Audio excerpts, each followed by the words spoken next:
Sim, dia 5 de abril nós temos charla na Corsau junto com o Dr. Umar Johnson, que é psicólogo clínico de Filadélfia, e também pan-africanista, e é papia hope de colonialização, sorry, e também reparação cultura é ponto não que é importante para não que descendente de africano para trazer união do mundo, dus não somente Caribe, pero mundo inteiro. Conta-nos pouco de Beulah. O que é Beulah? Sim, Stichting Beulah. Beulah está nome de minha defunta mama, ela faz no ano 2000. Beulah é letra de seu nome, agora que está para Black Empowerment, Unity, Liberty, Advocacy and Human Rights. Dus é quadro aí, nós decidimos para começar com uma série de charla junto com o Dr. Umar Johnson. Na cada isla nós invitamos uma pessoa de islamista para também dar uma charla.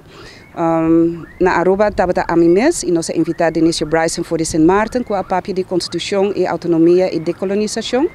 Na Corsau, nós invitamos Dr. Anders de Israel Orfelin para também dar uma charla tocante de decolonialismo. E, sorry, itu é assunto na China, tocante de nossa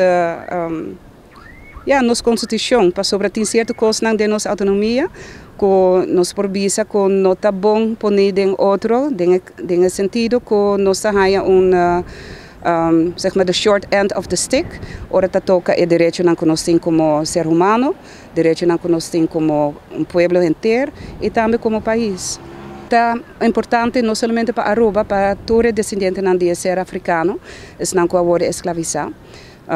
É importante para nós realizar que o colonialismo é algo que ainda está afetando nossa vida diariamente.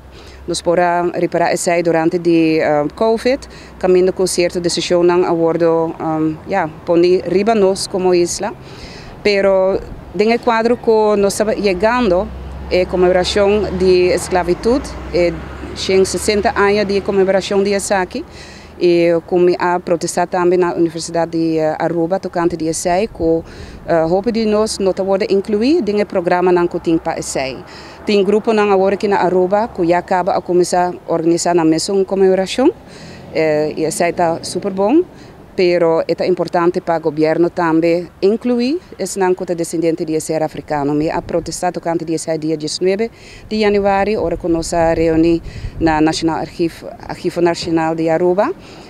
Pero nada não cambia ainda. Ainda o grupo que está aí não está esse não que está que a echt worden afetado door die effecten de esclavitud.